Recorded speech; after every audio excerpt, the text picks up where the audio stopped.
साल था 1918। जगह जापान।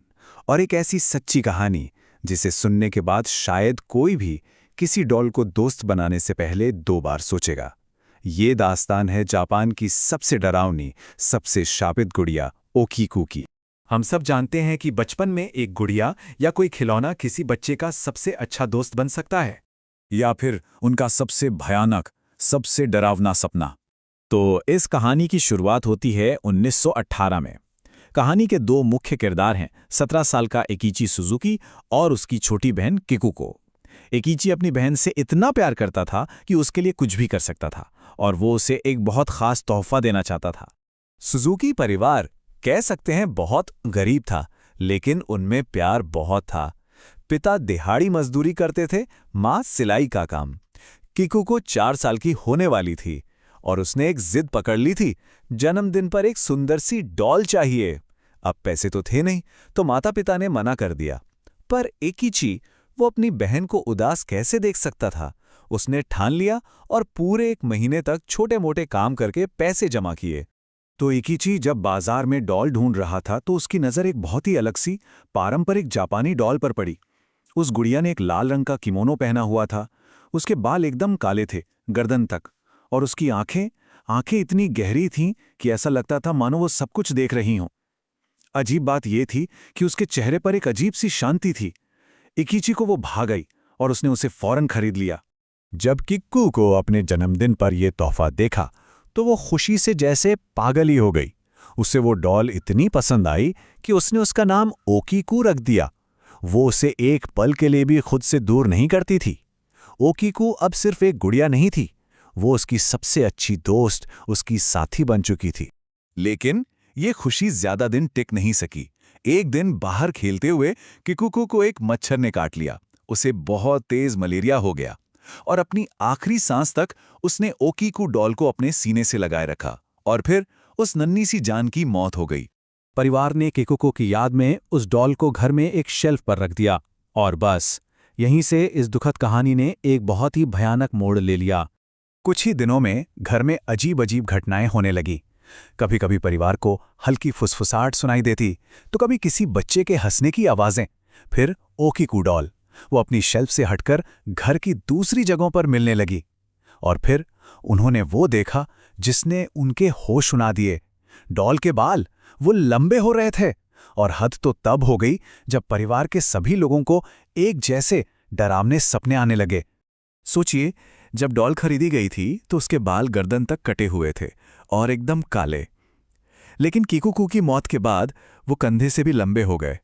इतना ही नहीं, बालों का रंग हल्का भूरा होने लगा था और उनमें इंसानी बालों की तरह स्प्लिट एंड्स भी दिखने लगे थे। अब उनके डर को एक असली वजह मिल गई थी।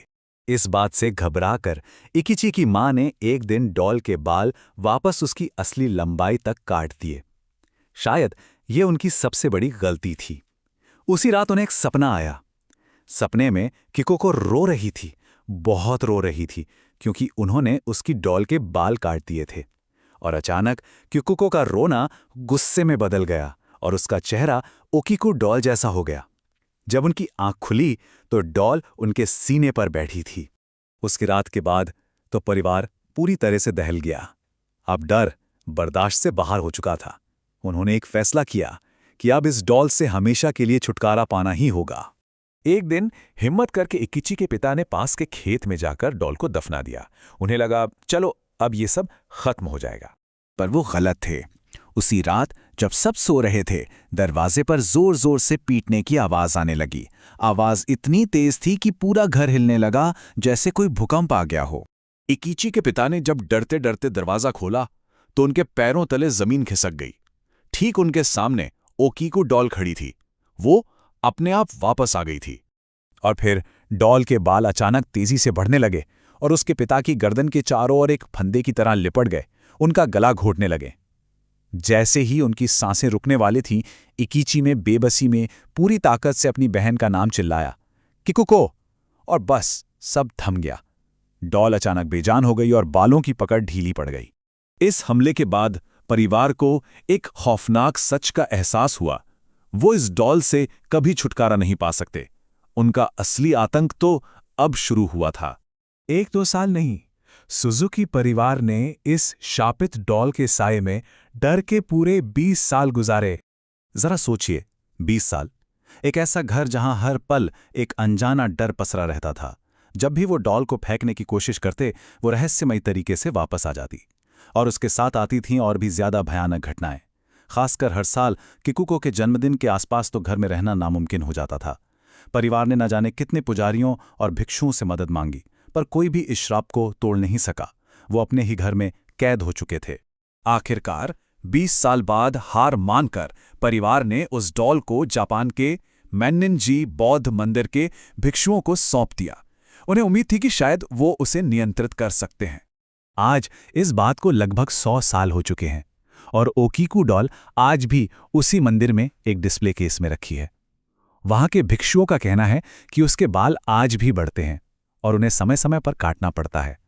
लेकिन सबसे भयावह बात, हाल ही में ये पता चला है कि डॉल का मुंह धीरे धीरे खुल रहा है और उसके अंदर बढ़ते हुए दांत दिखाई दे रहे हैं।